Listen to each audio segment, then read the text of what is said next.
Are you there, Director Lott? So busy.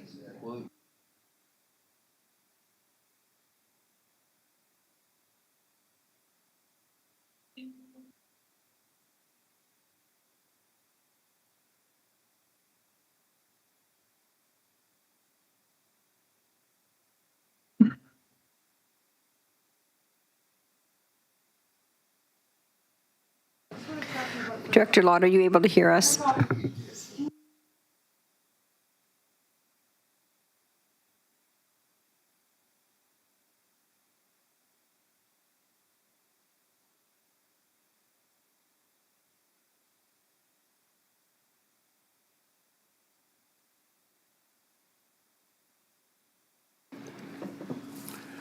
Good afternoon, ladies and gentlemen.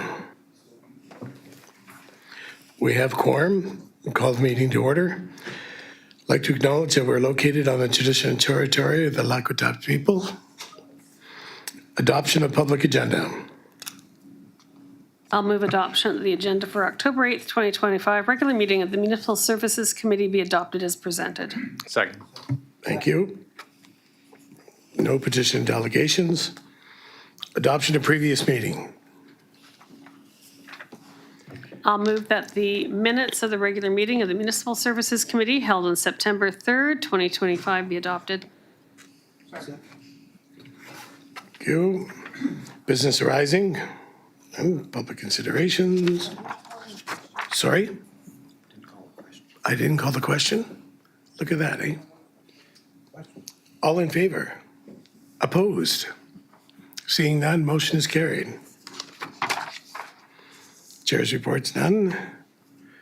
Staff reports, grant and aid review policy review. That the report from the CAO be received. So moved. Thank you. Second? Second. Discussion. Maybe I'll lead it off, Mr. Chair. So thanks everyone for coming. Not a thick agenda, obviously, but there's only one item, but I think it's relatively important considering leading up into the budget. And we've had a few things in terms of grants and aid that that have potentially or could have been solved within that. We've had discussion about providing, there was an issue about providing grants to other local governments in a meeting previously. And we got some clarity on that's allowable within the Local Government Act. We have the electoral areas. We have an item on that the electoral areas are looking into developing an EA-only grant and aid service.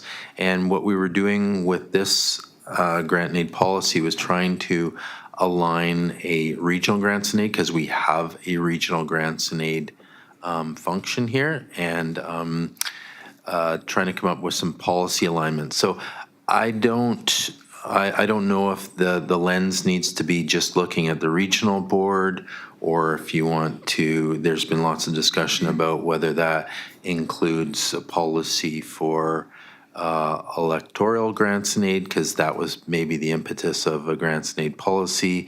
We've been trying to get this for years and years and years and never have a alignment between the two groups. So, whatever lens you want to look at it, I think one of the important things is to have some line of sight on grants and aid that, having been here for 3 years, working in your municipalities, how this grant and aid policy, or you would like to see it, and how we've been handing out grants and aid, some policy items that can enable, set some criteria for grants and aid requests, and how they're handed out, how they're done, limits, so on and so forth. So it would be nice to bring these together before we finalize the budget, so that we have some policy laid out, and if there's a desire to, folks can make grants and aid requests or identify grants and aid they'd like to see in the financial plan.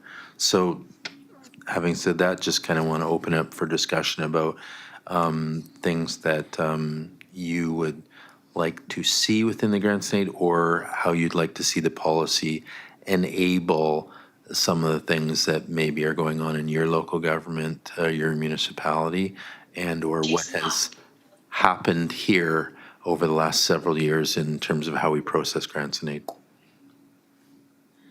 Okay. Further discussion? Hi, Teresa. Director Lott, can I get you to mute, please? My lawyer thinks that it would be a good idea for you to do an affidavit as well. Oh, boy. Maybe he doesn't have to mute. This is, Go ahead, Director Senate. Yes, thank you.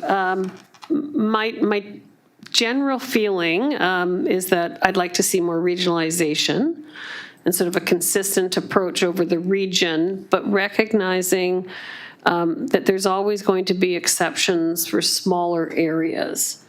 Go back to my legal profession. We're not allowed to act in a conflict, but there's an exception. If you're in a very small town, you're the only resource available. There are special rules that can apply. So I'm fine with that. I also want to make sure, one of the concerns I think that was raised by Director Lanyon almost 2 years ago about individual directors having almost a pot of money to grant money from reduces any appearance of bias or conflict or inappropriate giving directly to constituents, that there be some safeguards around those types of appearances. I don't think they're actually done for improper purposes, but it could also appear to be too closely connected in small communities. I'm not sure what other regional districts are doing in those circumstances, and I still think that the monetary limits generally would be lower, but I'd like to have more information from staff of what's material relative to the work involved by staff, the amount of the revenue base for particular areas, especially if it's coming out of regional budgets, things like that, and then something that can develop.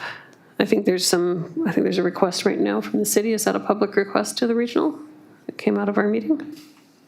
I'm not certain, but based on that, I just want to bring up an item that's come forward and some discussion about one item. So if you look at the first line in here, there was some, and a lot of this is the basis of a draft policy that's been around for years and years and years. So I don't know if this was recent or this is hung on from past iterations, but the first one says financial assistance requests over $1,000 will only be considered for registered nonprofit organizations. So I can think of some instances where that would have been challenging here. So one of them that brought up some discussion that inspired me to look deeper into was when we did I think it was $5,000 for the car service in Sayward.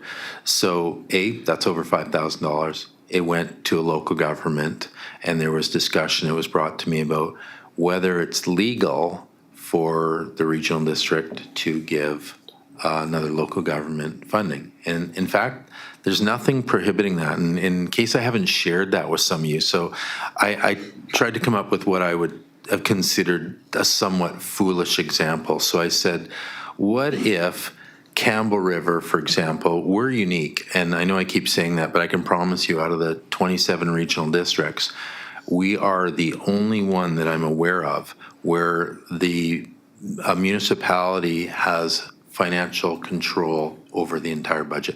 So when I go to municipal affairs and say, okay, let me just give you a foolish example. Let's say the city of Campbell River said, I would like to make a $500,000 grant and aid to the public works of Campbell River. And they said, well, there's nothing prohibiting that except that it never get passed because all your other participants would vote against it. So that's what insulates that. And I said, well, we may be one in terms of that, is that we have a municipality. And so it was an interesting discussion, but that is not prohibited. So when I look at the Sayward example, or when I give them that example, if, we had a discussion this morning at East about grants and aid about giving them to individuals. So one of the things came up, and somebody brought it that said this is what happened. I don't know, maybe it is or doesn't. When we gave money for the fireworks, I'm not sure if we gave it to the individual or the city, and I don't think it really matters, But if that's the case, then we want to make sure if we have a $1,000 limit, that may be limiting. Is that really what you want? Like, does that, if you think about the last 3 years here, what you do in local governments, how you've seen grants and aid go be brought and awarded here, if that's something that you want to have another look at, the $1,000 I would say is quite limiting to all those opportunities if they exist in your mind. So how do we change that to become a bigger number?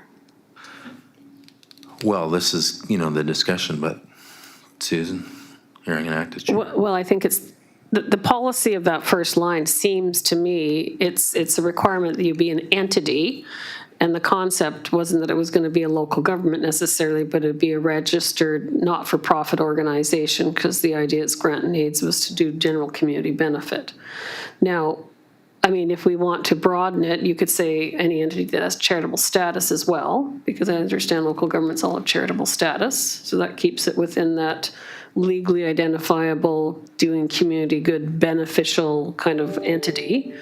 A not-for-profit doesn't necessarily have to have that purpose. I mean, you could give it to the Camper Businessmen's Society under this particular provision, which I don't think anyone would want to, because that's a private club. But it is a registered not-for-profit organization. But it's not doing charitable work. Yet we'll find other organizations who aren't registered, generally not-for-profit, but they do good work. We ran into that problem during COVID, particularly with the Camp River Community Foundation, where we were limited to only giving to charitable organizations. And we had various sort of pop-up organizations doing food work in town, and we had to find workarounds. So sometimes as I think we recognize, you give it to another entity who has no limitations in terms of what they give it out to. It gets a bit tricky, but it's really, the greater policy thing is who's the beneficial class that we want to benefit from this program, like the what good for what group at what cost. That's usually what our policy decisions should be about. So what good is usually giving some money that an organization needs some assistance because they're doing community good at a lower cost than we are. For which group? Well, do we want to include in certain circumstances or with certain votes to protect the public person, to ensure they're actually a properly behaving entity, people that aren't registered perhaps? And for what general purposes, I think we're doing things to benefit the community again at a lower cost than what we could necessarily deliver. So just as you speak, it inspires things that come to mind here that that I think is important to share. So how the budget goes. So when a lot of grants and aid that come to us come ad hoc, right? People say, oh, geez, I need money. And they give it to us, which means they're not in the budget, and which means they need board approval. So we've talked about accepting a window of time for grants and aid, for example. So I'm just going to give you a scenario. So if we went through the budget and the board said, I'd like $50,000 grant and aid for this organization, $100,000 for this organization, $300,000 for this organization, and then the budget passed. Anything under $250,000 that landed on my desk, and if it was in the budget and board approved, I would sign. Anything over it, I would come back to it. Grants and aid seem to be always approved at the board because they're never asked in advance. So you get a 2-for-1, right? Will you give it to us, and do we have the money in the budget? What will the ramifications be? So I think consideration should be about a window of time. Do you want to put a window of time of when grants and aid? Again, there was discussion about, let's say, offering the Sayward a grant for recreation. So it's not in the budget. It comes forward, board approves or wouldn't approve it, whatever they did, and then that would happen. If you wanted to streamline or identify, I think, so I'll say like 911 or Camp River Fire or Area D Water, those invoices, they're obviously in the budget. Those invoices come forward. If they're under $250,000, I sign them. If they're over, I bring them to the board. So if you think of grants and aid. If you can project over the year what you think you want to have done, include it in the budget.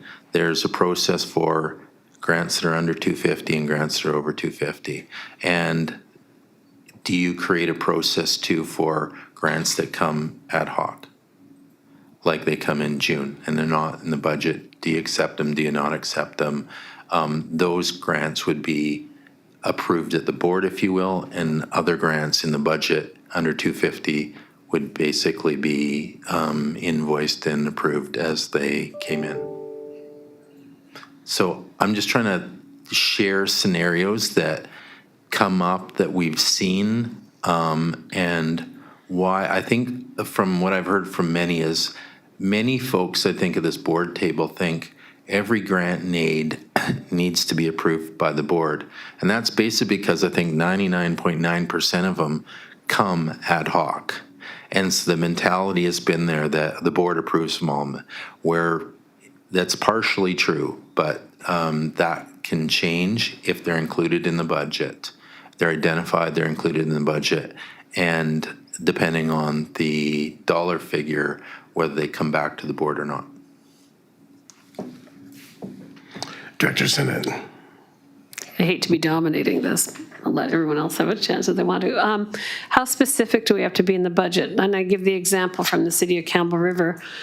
We have a search and rescue. We had it in a line item. I believe we took it out in hopes that more proponents would come forward, like Team Aeromedical, who do similar search and rescue. So I don't like to just favor one particular body when there's other optional ones that develop over time, and they may not be getting the same consideration. So could you say we could allocate $5,000 for search and rescue functions? Would that be sufficient authority to avoid the board? No, but if you said, I want to give $100,000 to the regional airport as a grant and aid, and if that made its way through the financial plan, they're clearly identified as a recipient, then there would be no further approval by the board. Could we, this is another example, and I'm being careful here because I am a board member of the Community Foundation, so we'll use the Quadra Community Foundation as an example. Could you say we will give $25,000 to the Quadra Community Foundation on the basis that they allocate it for these specific types of areas? Because that's a specific gift with some guidance. It's very much what the feds have done in the last few years. They've had direct grants coming out and use community foundations to administer them. Yeah, I think so. I think the important part for the policy is that trying to identify those that you know and are certain in amounts. I guess it's how many do you want double approval over? And you can create a policy that allows for both. So if it's not identified in the budget, it's coming back to the board for approval. Director Kerr. Thank you. I'll let Susan take a break. So just in terms of policy, grant and aids, that's taxpayer money. It comes out of taxation. It doesn't come out of the air. It doesn't come from city government. It comes out of taxing our homeowners and businesses. So I think right now we're seeing worldwide questioning of a lot of nonprofits. It's become a real industry over the years. And initially, a nonprofit was, community-based, community volunteers. Government wasn't doing it, nonprofit stepped in and did it. I think what we're seeing more and more is they become corporate entities that what they do, the scam is they go to the lowest level of government, which is municipal government usually, and they say, look, we're doing this good work. And then they turn around and they go to the provincial government, and then they turn around and go to the federal government, and it's all based on, the fact that because they're doing matching funds or double the funds, whatever. And like I say, getting back to the scam is that nobody is really watching them. We're always assuming that these people are doing good work. There's a lot of bad players across the continent, really, across the world possibly, that aren't doing that. So I know we're looking at a little corner of the world, but it's still happening in the city. There still is that kind of thing. And they're making significant money through this process. So, I mean, I know this is a bit of a segue from, what's been discussed in the first part of this conversation. But I think we need to take another look and also have a way of, I like the fact that it does come to the board and the board gets to question, what are we getting for this money? And, are they really doing a good job? Because we're the closest to it. Victoria hasn't got a clue, and Ottawa seriously doesn't have a clue. So, that sort of thing, if, whatever it can be built into our policies, I think would, it would start to change that. Director Chapman. Well, I come at it from a different point. That is, if you go back into the olden days, groups that got grants and aid because they were contributing to the community mainly on a social basis. So if there was a deficit in a community where a service was needed, then a group could come forward and get a grant and aid to do that project, whether it's a food bank, whether it was child welfare, whether it was child programs. And those were the ones that got funded. And now, it's progressed into something, it started as a ball, but now it's an octopus. It's been stretched out so many different ways. I think we need to put some parameters on what is it that we are willing to fund through grants and aid. Just because a group asks for a grant and aid doesn't mean they should necessarily get it. It should meet the pre-established criteria set by the board as to what it is we want developed in our community. So I think that's another way of looking at it. And you may be saying, well, that's a limiting factor. It can be, but we can have broader terms of what we would accept for grant and aid to be considered. If I may, yes, I think that's what I was trying to get to. You can have tiers of them. I don't disagree with what Director Kerr was saying, but I'd make sure have awareness of you don't want to paint everything with a single brush. So again, just using the word car share issue, like if it was, $1,000 for a nonprofit, we gave them $5,000 to a local government for a car share. So that rule towards the nonprofit could rule out, let's say, what you did for the car share or something similar. Director Chapman. Thank you to our CAO. Good point. I think we should be, how do I put this nicely? I think we should be having groups apply for grants and aid now. Because if someone is planning to do something, they should have their plans now. They should be in a position to make a request now. So when it comes to budget time, the majority of grants and aid would be already allocated. It won't be 100% granted, maybe it'll only be 80%, but there'll be some unassigned grants and aid available for quick one-offs. If something happened in a community, we could respond. But I think we need to make sure that what is being delivered is what we want in the community. Further discussion? Director Lanyon? Thank you, Chair. Okay, I just want to wrap my head around all that we're doing here right now and just recap. So I'm in the report. I'm seeing that we have a bunch of suggested changes from the Electoral Area Services Committee, and that's the bullet point list. A couple of those points are the information flow, i.e. the application for grant and aid, if it's under 4,000, would be submitted to the area director by the proponent and then forwarded to the corporate officer. And then if it's over 4,000, then it must be sent by the director to the regional district's financial officer. So the information flow is still going through the area director.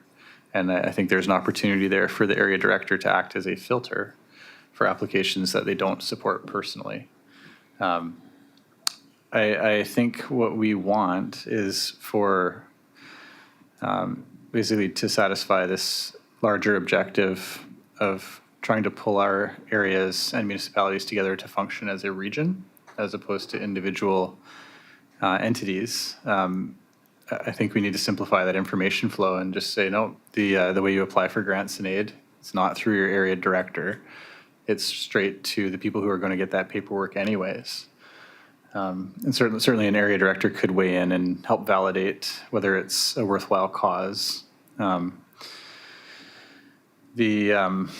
there's that.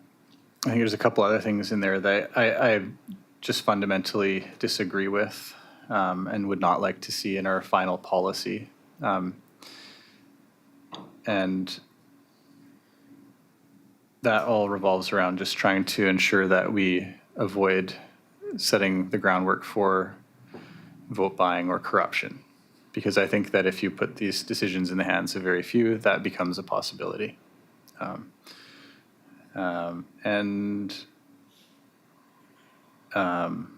think I have a clarifying question for CAO. You'd mentioned the electoral areas are looking at starting their own grants and aid service. So functionally, would it be set up in a way where they would set individually their own grants and aid budgets per year, and then they would work as a group of 4 to select successful applicants? Yeah, that's what I anticipate. I mean, they're looking to create a service that, like right now, it's looked at as a individual service, so voted on by the board. In reality, what they want to do is create a service of 4, and that only those 4 would vote on. So whether they can do that or not, I'm not certain. I'm skeptical whether they can. So whether this looks at it from a regional lens, or because if you look at a lot of these things, they're applying to what would traditionally has come forward as, EA grants and aid. But so, we can apply those criteria or not. What I kind of want the lens to look at as well as that is look regionally.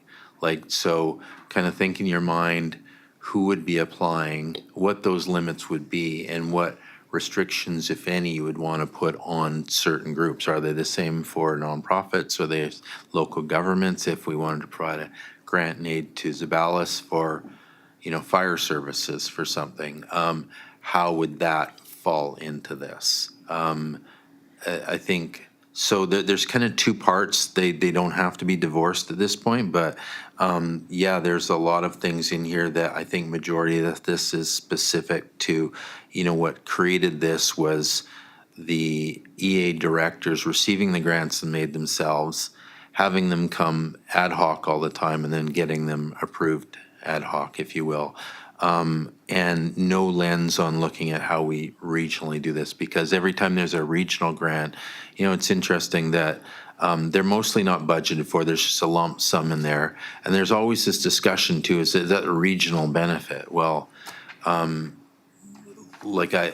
it would be nice to have some policy in terms of how those are funded, right? And so I think look at a more regional scope of what you can think of on top of, as a separate layer, the EA grants and kind of how they're looked at, right?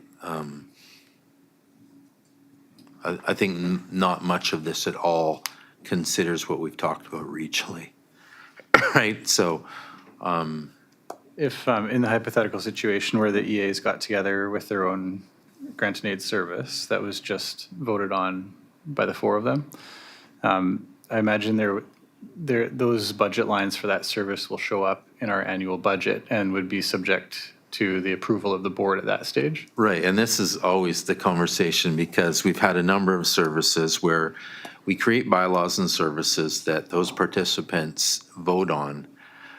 But as I've said to them and everybody multiple times, at the end of the day, everything is still tied to budget. So they, in theory, could create that service, populate those budgets, and when it got to, first, second reading of the budget, those could be voted on and changed, removed, do whatever. So anything you ever see in there ultimately ends up with the financial vote on the plan, right? So, and they know that too. So I don't see a whole lot of point in that because you can create these rules to get you, 9/10 of the way through this process independently, and then at the end you don't have any independence.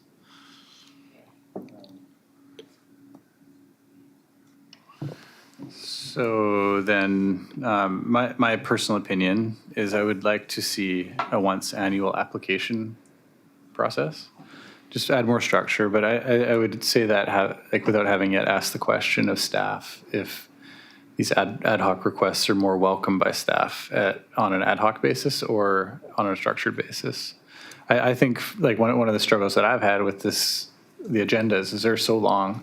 And then we get into a 20-minute discussion about a $2,000 heat pump request that may or may not be eligible. Like it's just a tremendous burn on our time and energy here. So I would like to see none of those requests individually, and in fact, just see them all at once. And then staff are in that mindset, they can work on it for a whole day and really produce a fine-tuned report that we can make one set of decisions on once a year.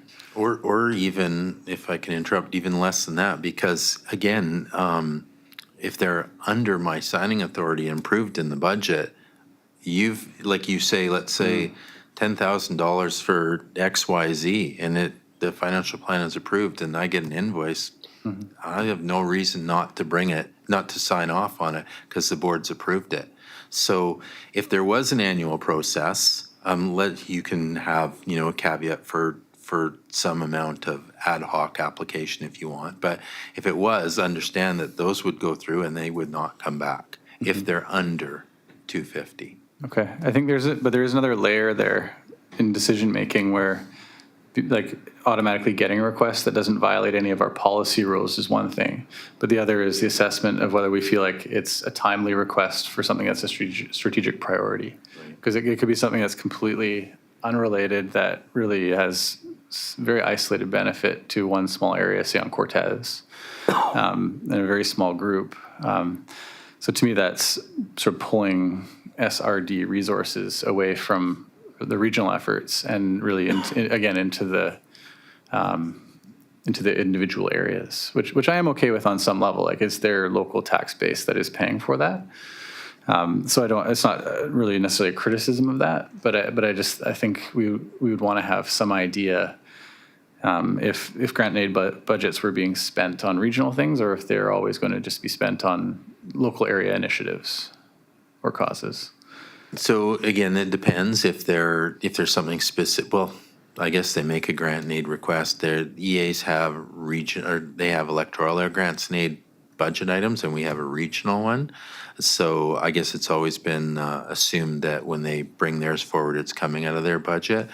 But what's again not addressed as much, I think that we should give some thought to is regional. I bet you can have more line of sight on regional grants that meet long-term objectives, strategic plans, and you have a year to think of them. Come the budget, you say, I think $100,000 should go to organization XYZ. You've given it plenty of time and thought, and then it comes to in the budget and there's discussion and it gets approved. Well, there's no more process necessary for that, right? Like they're identified, the amount the board has voted on, it's in the financial plan, that's done. So there's a couple different layers to that, and I think this doesn't focus so much, or we haven't focused so much on regional grants. And then just because of the discussion this year, we haven't talked about grants to local governments. We've always thought about nonprofits. We haven't thought about individuals in there as well. So I just think when I look at some of these, and if I think of those opportunities, the policy says, oh, no, can't do that. No, can't do that. So make sure it's enabled at least you to do that. And then, you know, it can be aligned with the policy, whether the board supports it or not, who knows? But a lot of these, if you looked in terms of regionally, I mean, what are you going to do much with 4,000 or 2,000 regionally, right? That's not a whole lot of money. So again, lend your mind a little more to the regional things in there. Okay.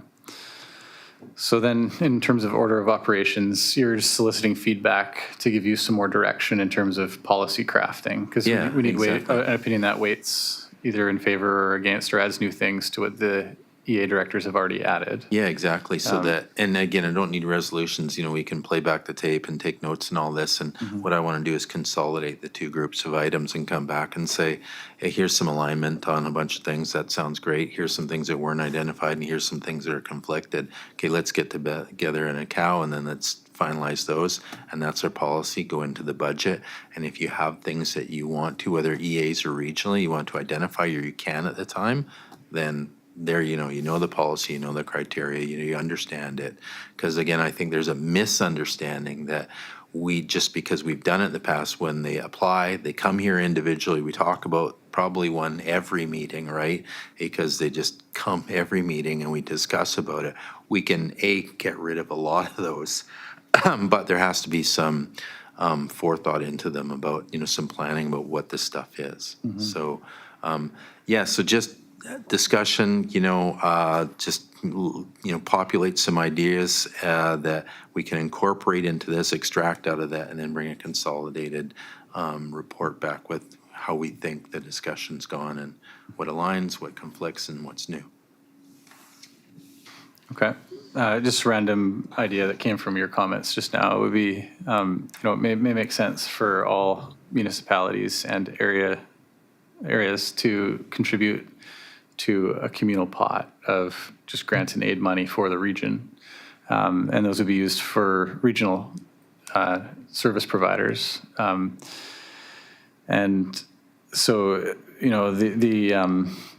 if the areas, say, had a $20,000 grant and aid for a specific area, a portion of that would be allocated to their specific area. And then the balance would go into the pool along with the rest. And I think that's just trying to make sure that we keep a regional mindset involved in this whole grant and aid thing, and it doesn't just become isolated to specific areas. Right, so we have we have 5 pools right now. We have a regional pool that everyone will pay into, and then the EAs each have an individual pool. So just for example, let's say Quadra has $50,000 in grants and aid, and we had 100,000 regional. I don't know what they pay, 8% or something like that. So they'd pay 100% of their 50 and 8% of the 100 or whatever that be. Okay. And can those limits be set individually? Like, so in other words, Quadra could set 100,000 for local grant and aid, and then a separate amount that is unlinked to that for their communal contribution? Yeah, so right now the budget's always approved on a weighted vote at the end of the day, but their input is they set their electoral area individual rate, and if that's approved in the budget, then they have that 40, 50, 100 grand, whatever. And then regionally, we've said, like currently, I think it's only 75,000. We've set that limit, and that's exclusive to what's regionally beneficial, although that definition has been, quite liberal, and it's always challenged. But that's how the 2 pots of money go right now. Okay. Yeah, so I think the difference that I'm suggesting is that there's a split or allocation. So for every $10,000 of Quadra grant and aid budget that's made, half of it goes to regional, half of it stays locally. And that's just meant purely for the purpose of almost like ensuring that there is a regional mindset within their own grant and aid. And it also, in a sense, raises the cost of making local grants and aid. Because, in their mind, half of it would be going to the regional pot. I think psychologically that might get us to a better result. I think there would be a temptation by some directors at some point in the future, to truly use grants and aid to supply funds to groups that will vote for them. And I really think there is a risk of dynasties or vote buying. And that's a horrible thing to say, but I think that system is currently set up to allow for that. And so I think that's maybe why we may see such a vigorous defense of the status quo and, in fact, a loosening and of the rules and trying to make it more autonomous as opposed to more group-based. I do note that on the second to last bulletin or bullet point right there on the second page, it's talking about how SRD logo and promotional materials are used, are required to be allowed to be used on successful applicants' promotionals. And so like the SRD is definitely a participant in this, and we are members of that SRD, and good things and bad things that we do or area directors do reflect on all of us. So that was a point that was recommended by the EAs. So there's an acknowledgement that there is shared responsibility here. And if I was an EA, I would take it as a bit of a favor, and I would welcome a group decision on grant applications just to ensure that I cannot be attacked for impropriety later. So they should want that too. One of the things I think that would help that, again, I know it's challenging I'm sure the city gets it all the time too, is folks submit these things throughout the year. But if you knew in advance, if they were brought forward, let's say, 8/10 of them were brought forward beforehand, that everyone had the ability to scrutinize and approve. But what happens is, again, ad hoc, they come and it's there, you don't know much about it, and call the question and, give $5,000 to these guys. Whereas I think that responsibility could be vetted a little bit more if they were brought forward. Like, here's my list of 20 on Quadra, and you can have a look at that, and any one of you can independently decide whether, support that's good, bad, or indifferent, right? You got some time, and then put it in the budget. And the ad hoc ones, who knows, maybe you can deal with them differently. But I think, and I know it's difficult, having them in advance is a lot easier and gives people ability to scrutinize and ask themselves these questions about shared responsibility, liability, what the benefit is of. It certainly helps. Director Kerr, then Director Chapman. Thank you, Chair. Yeah, I agree that, when you've got a political system set up with one director for an area, there's always going to be the opportunity for nepotism and cronyism and all the other isms that go with that. If you don't have transparency, I think in the regional district, the city really operates as the big brother that keeps an eye on things, and really that's our role, I think. One of the things that seems to come up quite often is with grant and aids is in the ad hoc basis is that it's an emergency. It's an emerging issue, and which means that it's not going to go through no matter what. It's not going to go through the grant and aid process because it wasn't anticipated or whatever, it just popped up. With the city, we've got a process like we do our grant and aids, and we have those as line items ahead of time before we get into financial planning. But we have a line item of council contingency, which has a certain amount in it that allows for those emergency situations. And it's totally just by a resolution at a meeting that, we can allow funds from that and to take care of an emergency. So, I mean, I think you can have a really rigid system, but with a bit of flexibility built into it like that, as long as it's not taken care of. And I mean, council could spend it all on, parties and barbecues and things. But generally, it's there for those things that, haven't been expected and pop up during the year. Director Chapman and then Director Colburn. Well, Director Kerr took most of my thoughts, and I agree. But if I were an electoral area director, I'd want to have a policy that was going to help protect me from accusations, inappropriate accusations. I think that's important. I think it's important for all of us, just not the electoral area directors. So yes, I think grants and aids should be made ahead of the budget. So we have a list, staff can review it, recommend certain things. It doesn't all have to be spent, but it should be to a point where at least 80% is allocated, and if there's some unallocated, then it can stay that way until it's needed. But at that point, it's an approval of the board as a whole. And I just want to just mention on one thing here. Are we going to talk about each of these points separately, or? No, again, it's just kind of throwing mud at a wall. Just Okay. give feedback. We'll consolidate it and find out what we have in alignment. And I've seen before where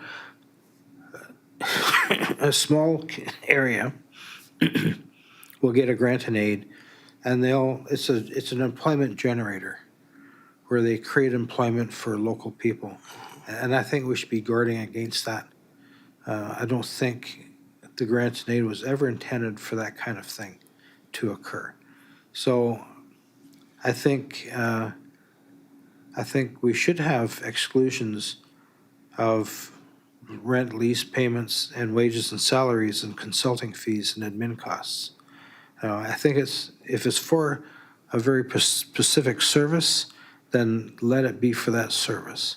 I don't think it should be an employment generator. Director Colburn. So that's kind of the point that I was going to speak on, and I think that there are ineligible expenses, and I do think that running year after year after year with that says, it's a regular basis of 4 years or more. I think that a first year upstart, that might be a consideration. However, going on year after year, especially 4 years down the road to pay wages, and I just don't think that it's appropriate. And I know some of these smaller organizations need to keep up with, living wage and how they're going to do that. There aren't a lot of grants that are available for that. I understand that completely. But I think that should be limited. So I know we've talked a lot about expanding the parameters of some of these things, but I also think that we should be limiting a few as well. So that's, I think everything else has really been covered. And that all grant and aids go to the CAO, and that is a list that CAO carries. And then also, what kind of cross checks are we doing with other municipalities about, that double dipping kind of flavor that's kind of happening? That was my other kind of question. if I can, those are two really good points. One, cross checks, we stumbled across them, right? And we found, because I'm not saying intentionally, but what groups do is they throw mud at a wall, they go to everybody, and the timing of receiving or not receiving them, but there's oftentimes they're double dipping. And I've said this to the City of Cam River often. It's like, don't approve someone for 10 grand, then they come down here for 10 grand. That means you spent 17 grand and you got one attaboy, if you will, right? So cross-checking is important. The other thing that I want to share, and I've got on the soapbox before because this is regional district and regional districts are service bases, but it's got no traction, is that even if a grant need comes for an organization, they need $10,000. The next year they come in $10,000, next year, I say that's a service. Establish, they need $10,000 a year, make it a service, go out. And if the people don't want to support that, well, the message is the people that are paying into that don't think it's worthy of it. Like, I'm making this up, but let's just say it's a $10,000 grant and aid to a food bank on Cortez. I'm completely making this up for anyone listening. And so it came in every year at 10,000. I would say the director, start the food bank service and requisition the 10 grand. Don't make them come beg every year for it. And if that goes out to an AP and people vote it down, then they don't think there's good value in the food bank on Cortez, right? So I have been an advocate of saying, I'm not saying groups don't need this money every year, but if they do, and it's the same thing, then just create a service out of it, knock it off and move on. It's not a grant and aid. Director Colburn? Well, and further to that, is there something we can put in the policies that says that will be a requirement after so many years? Is that and I don't know that that's something, I'm just Yes. throwing that out like mud against the wall, right? It is. So, Yeah. okay. Then I and that put that out doesn't- there for consideration for No, sure. I appreciate it. And that does not limit the group. It's not a negative message to that group. In fact, it's giving them secured funding. That's what we did with the Cortez Hall. The folks there were working tirelessly, raising money every year to keep the hall open. They got fatigued doing it and said, hey, folks, if you want this hall to stay open, we're tired. We want a stable source of money. And the people supported it. No more grants and aid to the hall. They just get an annual requisition that the community supported. So it's not a negative. In fact, it gives them stable money annually. Okay, so further to that, those would kind of be my comments that I would put out there. I think that, for startups in first and 2 year, maybe 1 and 2 year, I do believe that, but I do think we should be putting some limitations on those. And I did find one other question in my notes. Who then decides if that service is applicable for the EAs to have their own? Is that a board decision, or is that would be through a legal like we would ask for legal advice on that? No, I mean, you can start a service for almost anything. So, but in the end, it still belongs to the board. yeah, it would be. So again, let's just call it a food bank service for Cortez. That would be a single participant service that would No, be but outdoor. for a group of the 4 EAs, like a service from them. I thought you had said previously. Well, that's what they're attempting to have established, but Municipal Affairs has to approve you. and support that, and we're not certain they will. That was my question: is who was the responsible person? Thanks, or ministry.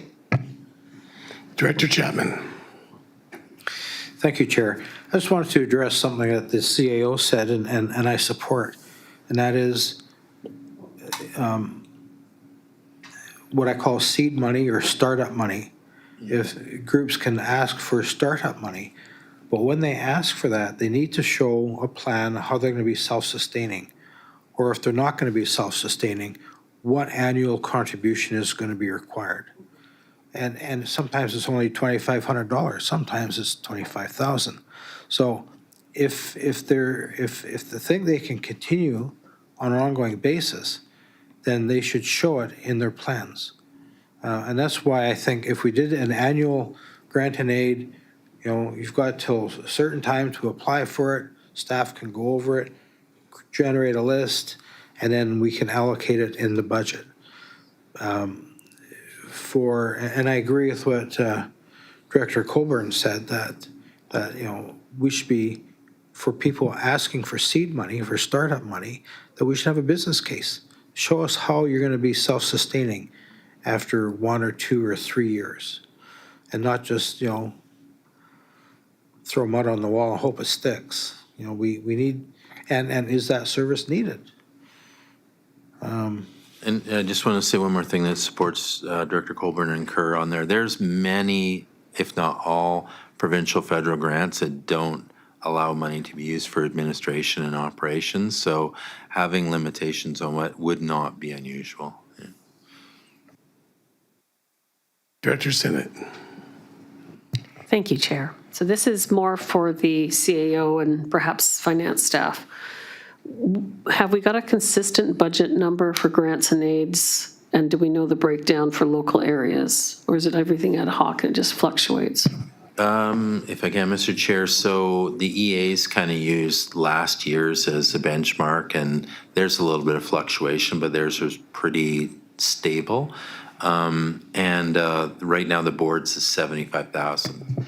And so what's the EA generally? Is it depend on the EA area? Yeah, I think A is lower, but Area D has identified that he is bringing that down. And Mike's hopefully looking, but I want to say areas B and C are probably somewhere around the 30, 40,000. Is there any consistency or analysis relative to other similar regional district areas?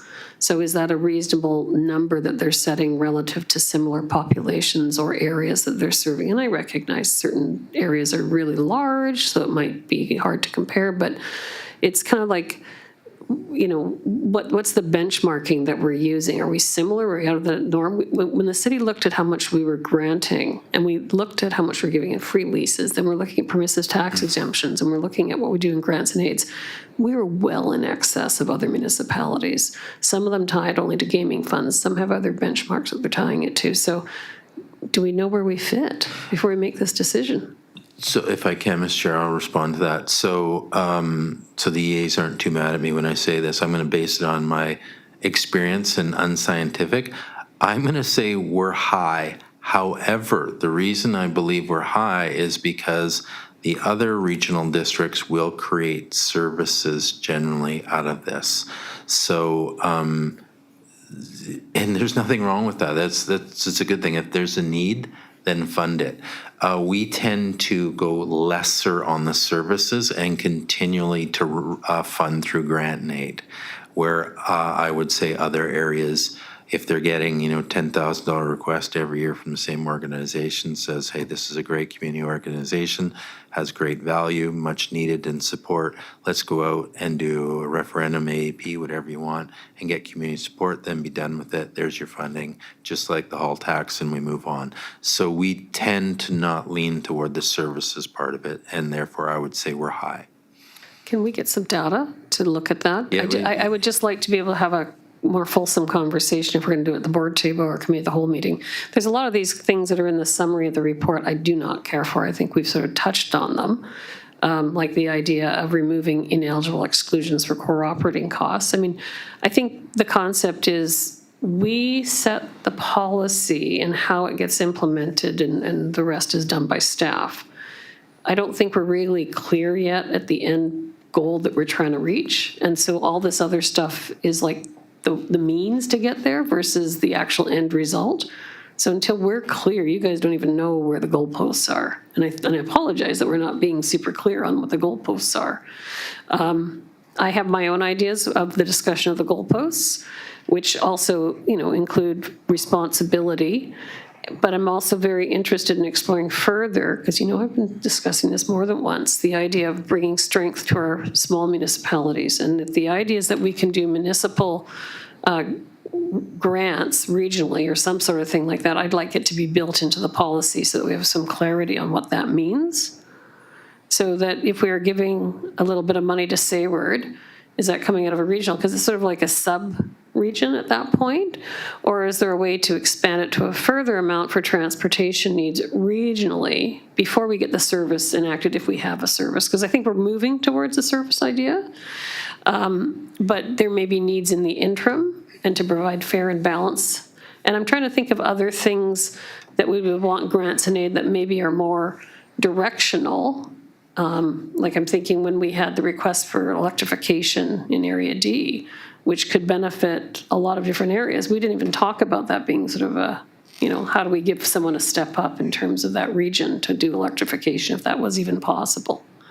So I'm not quite sure how that would fit in, but instead of, I'd like to learn a bit more because I do have a lot of concerns that we're not thinking regionally. And if we are going to start doing regular funding of small organizations, then maybe the question should be, before you get a grant and aid, should this be a service? And make that a required thought process, I think, as Director Colburn is sort of saying, like, at what point do you trigger it? After 2 years, 3 years? I think the city of Kemp River says after 4 years, you better explain why you're coming back to the pot, why you're making this work. Yeah, I get that. I understand it. I agree with you. And maybe even it's the opposite too, is that you're seeded a grant before it becomes the service. Who knows? But either way, I think I've captured what you're looking for. Are we going to be requested to do some sort of follow-up motion after this in terms of the feedback? Or No. are we going to have a committee of the whole meeting? We're going to have a committee of the whole, yeah. Director Chapman.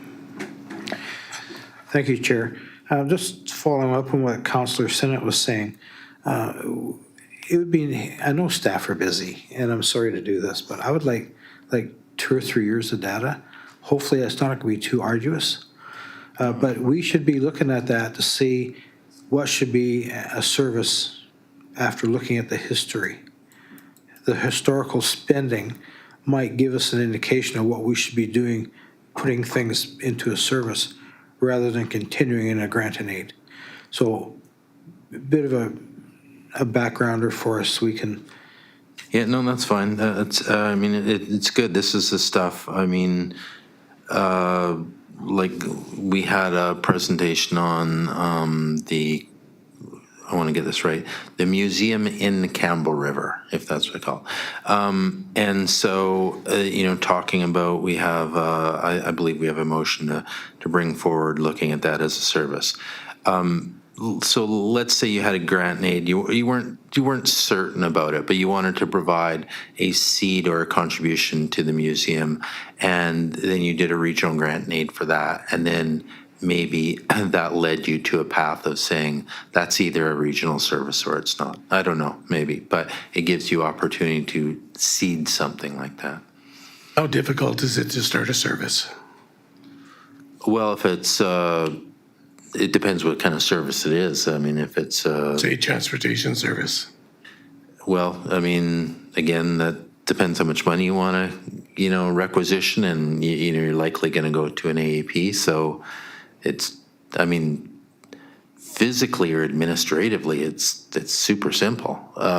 It's whether you get the opposition, the 10% negative vote. Regionally, it's a bigger group, so regionally, historically, that's been easier.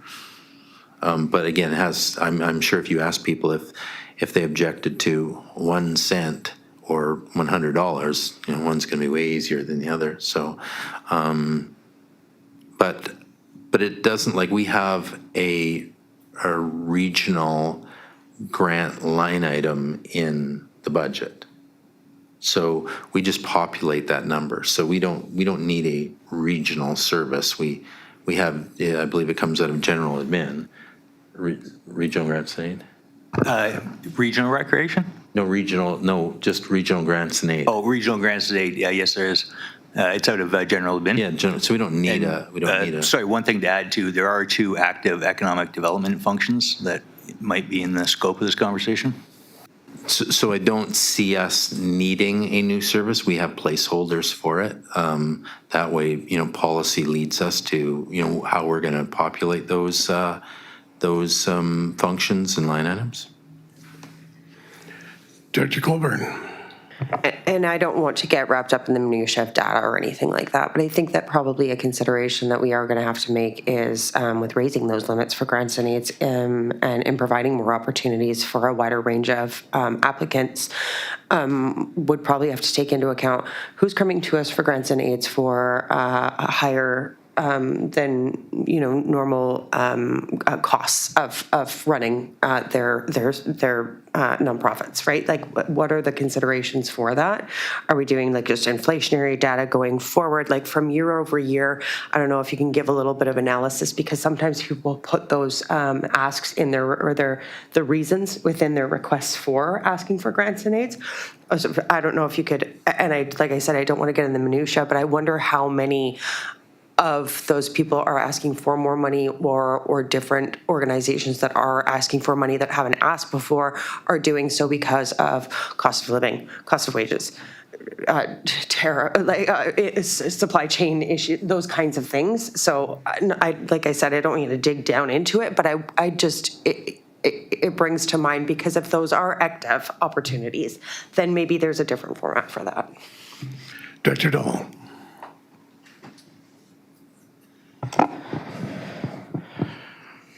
Well, first, some of the directors have talked about operating expenses, and 100%, there should be no grant and aids that are used for operating expenses. If you need them for operating expenses, you actually can't afford to operate to begin with. So giving them money to operate something that really shouldn't even exist is a waste of taxpayers' dollars. So when I read their remove an ineligible exclusions line, that's a non-starter for me. No way should that be removed. But you go back to the board request of any organization for financial assistance of over 4,000 for 4 years. You know, we should be looking seriously at why it took 4 years. So I'm not in favor of either of those lines. I think that the budget should be based on percentage of requisition, similar to what the city does.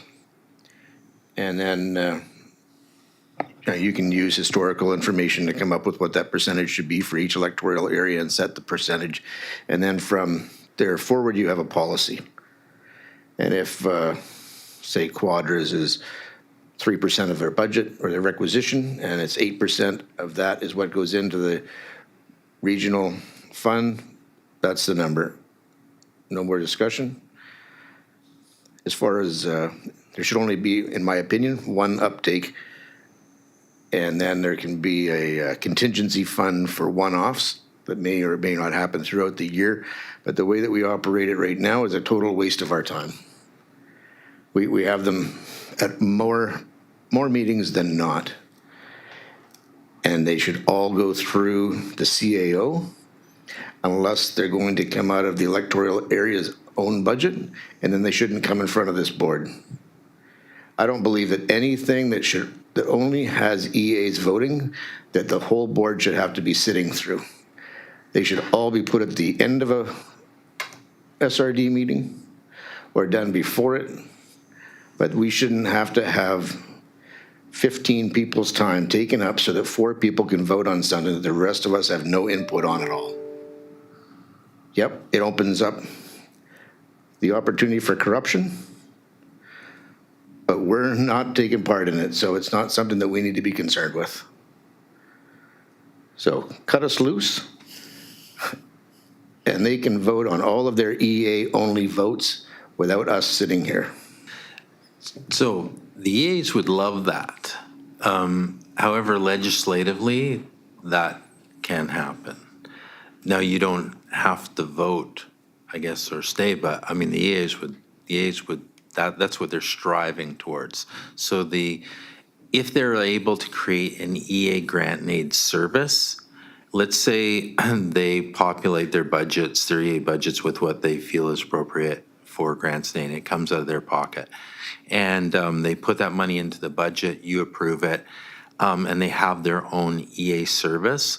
What you said you want to happen will happen. But right now, it can't happen because whenever it's a service of one, everybody votes on it. So you may get what you wish if they're allowed to create their own grant and aid service. If not, well, again, we do our best to pile them up at the end of the meetings, and nobody's obliged to vote but you're kind of, that's been kind of the issue historically. You're kind of liable for that, right? In that they're a grant that's voted on, that must be voted on by the entire board. And so if successful, you've kind of accepted, not willingly, but that liability, even if you've got up and left, so. Well, not if they get to have their own EA. Yes, yeah. That's what I'm saying. Yeah, all of those EA-only votes should all be put at one end of the meeting. They'll be pleased to support that. Well, since 3 out of 4 of them have told me, and through that, told the city of Campbell River that they wish we weren't part of the SRD, we would be able to accommodate them by not being a part of their vote. I guess if they needed quorum, that would be a real bugger for them. Yeah. But no, since that is their will, I would be happy to oblige. you might get your wish. Because that's what they would like, their independence, and so they may get that. Then we still want, though, to focus on the regional eligibility of the grants and the policy. Director Chapman. Thank you, Chair. It's hard to get everyone thinking on a regional basis if 4 participants do not want that. If they want to be their own little kingdoms, then that's, are we wasting our time with trying to do regional programs in their entirety? And that's a rhetorical question. It's not intended to be answered, but you have to, shake your head saying, like, if they don't want the city to be part of the regional district, it makes it challenging to come up with ideas and concepts and support for regional programs that would benefit the region as a whole. I think it's really short-sighted to want to exclude any party from a regional program or regional thinking. Economic development is one that, we can either all swim together or we can all sink together. Well, I completely agree with you on that. The frustrating thing is if you want your independence, there's a path forward. It's called incorporation. I don't know if I have to say it, but we know why there's a fantastic economy of scale if you're an EA and you don't incorporate. Like it's going to be very costly if you incorporate. So you want independence, but you don't want the bill that comes with it. So it's the challenge, right? You can gain all your independence, but you got to incorporate. Director Senate. It's two things. I think people probably knew I got interviewed by the CBC, and one of the points I was trying to make on regionalization is that there's a lot of savings and expertise to be enjoyed by the city of Kamp Rivers, and I think we had that perfectly with the Regional Fire Service when they were able to show that the bargaining power and the price to acquire equipment was reduced significantly by piggybacking on Kamp Rivers resources. So I'm going to just put that out there in terms of people who may be misunderstanding that. Are all grants covered by contracts? Because we're asking for reciprocal, benefits potentially like advertising and appreciation reviews. So does that not mean at the end of the day, City of Kamp River controls that? Well, we haven't had any. That's kind of the issue. We've pushed the policy along term after term, and we've never really been able to establish one, so we don't have any contracts or agreements or really any accountability for it. So we've tried to get that unsuccessfully for years and years. But there isn't, honestly, there isn't any. Well, is it walking like a duck, talking like a duck? We're giving money and there's no contractual obligations. It seems that is going to be something we have to sort. Whether we want that or not, it may be up to the city to sort of say these are contracts and we have the final say on them. Director Kerr. Thank you, Chair. I was just thinking that, this discussion has got a lot to do with the 4 directors that control the 4 electoral areas. But in reality, it's the voters of those areas that elect those directors every 4 years. In fact, next year. At this point, it's, we can only guess whether or not the voters would agree with us or agree with just being isolated but I think that there's a case to be made for actually sending a message from the board or from the city of Campbell River to the electoral area voters in the next election as to, the real positive aspects of regionalization, not the negative things, they're thinking that we're going to control everything and they're instantly going to become an urban environment. But there are positive aspects to be able to retain their lifestyle, but, there's like we, found with the regional fire service that there's positive things.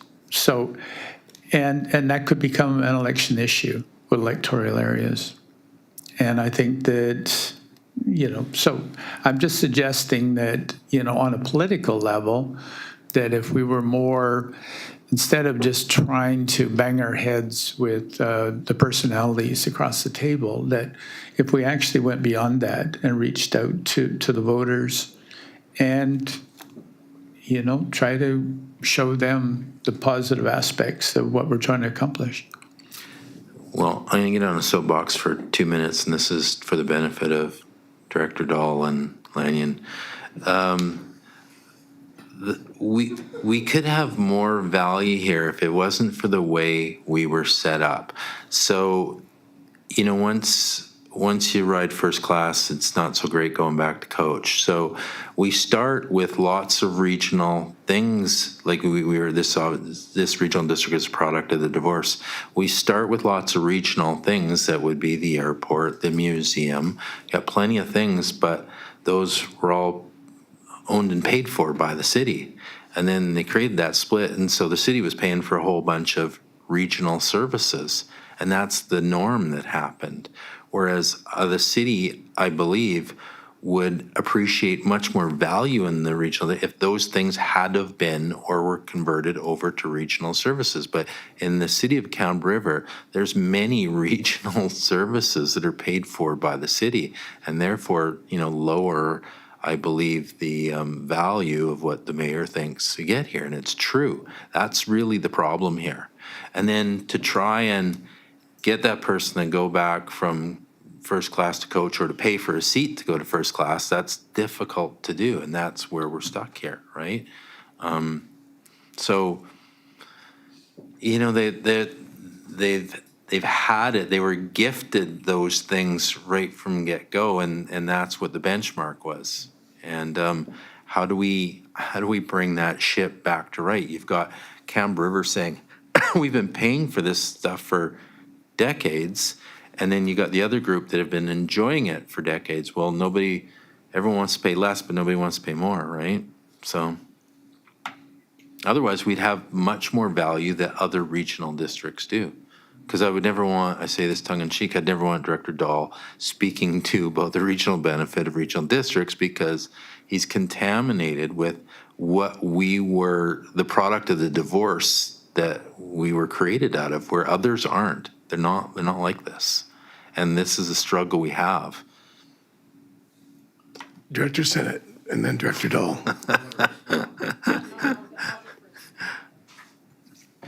I don't have any real dislike for regional districts. I just know that this regional district is dysfunctional. It has 3 electoral area representatives that do not want regional services.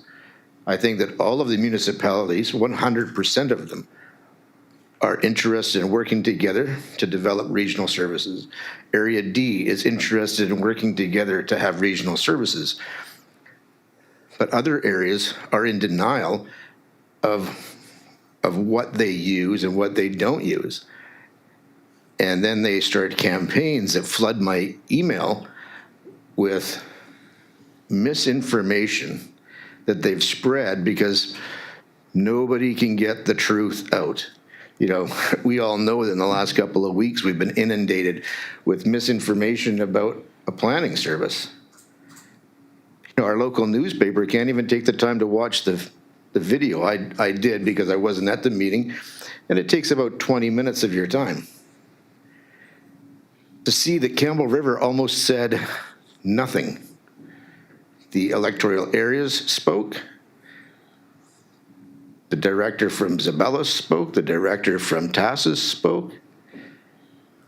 Director Kerr spoke momentarily to say that this has been a service that the city was involved in previously. Director Sinnott spoke very briefly.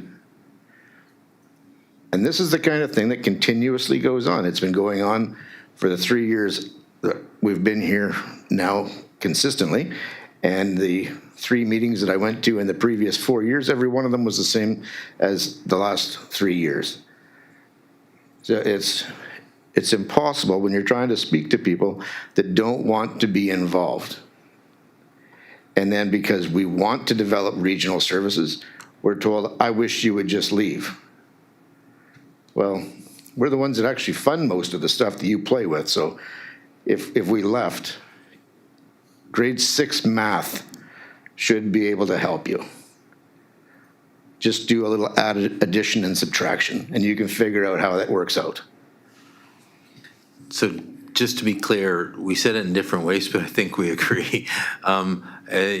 Chase the money often, though, right? It's again difficult when you have the city providing things that are clearly regional, and you've got that tax base laid out, and people are, used to what they're paying and what they're getting, and that wasn't the level playing field that should have started off with, and then it just gets worse and worse and worse as years go by.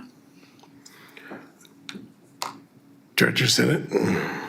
It may not be specifically related to the question at hand with respect to grant and aid, but what it does overlap in the sense of understanding more what a typical regional district provides in regional services and what we're not.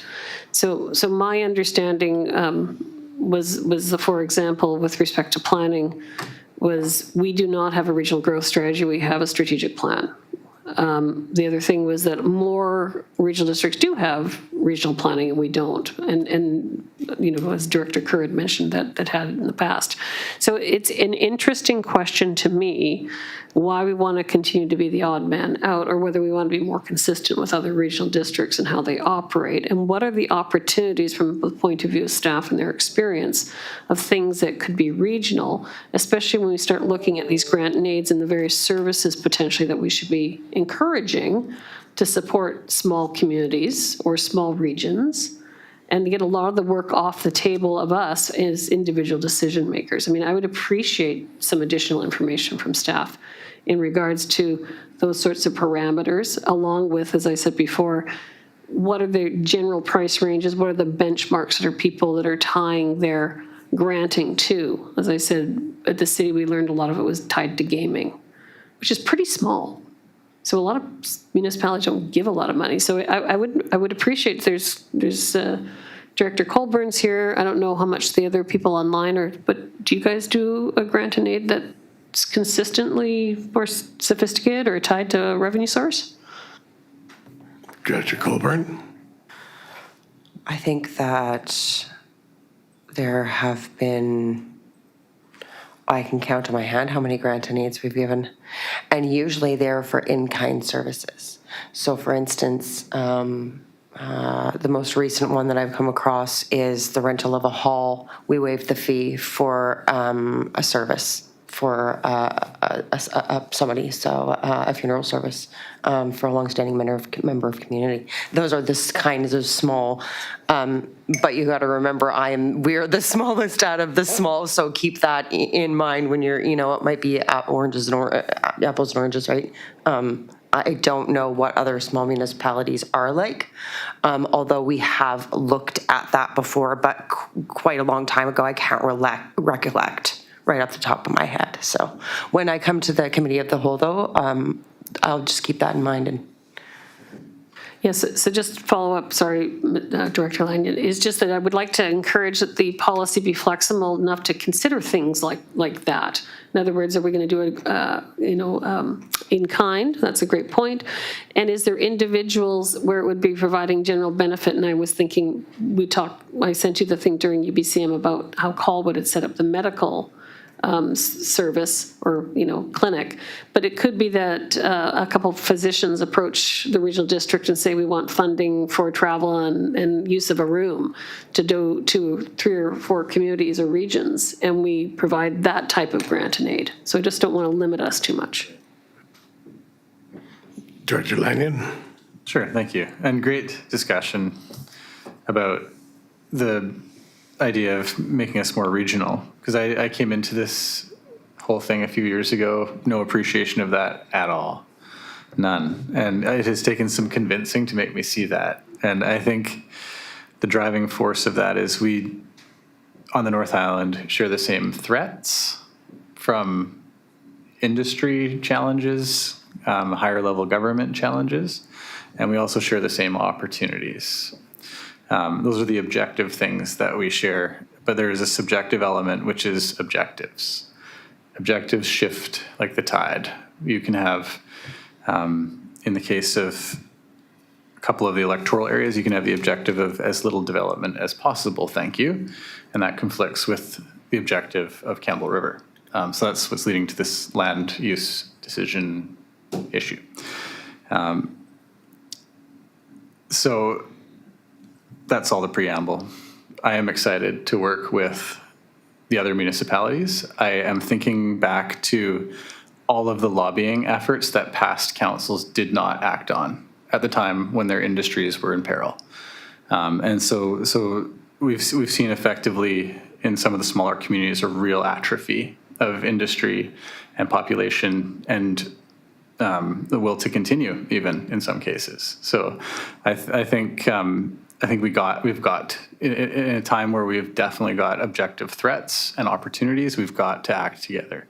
I think maybe in a different time in the future when our economic situation is righted, perhaps we can be divided and conquered again. But I think for now we need to be acting in unison. And unfortunately for people that don't share those objectives, you may just get pulled along for the ride. Okay. Excellent discussion. Thank you very much, folks.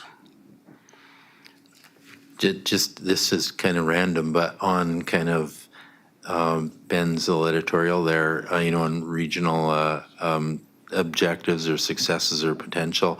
We went to UBCM and we presented the Just Like Home to the minister. She said it was the coolest thing she'd seen at UBCM all year. So, And that's a regional thing. yeah. But how we pulled all the partnerships together and funded it and what we're doing. So that was kind of cool. It's extremely positive. Yeah. On receipt, all in favor? Opposed?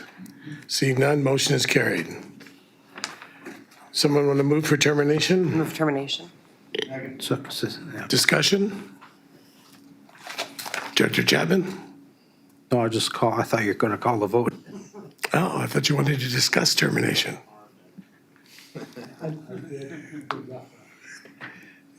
Okay, all in favor? Opposed?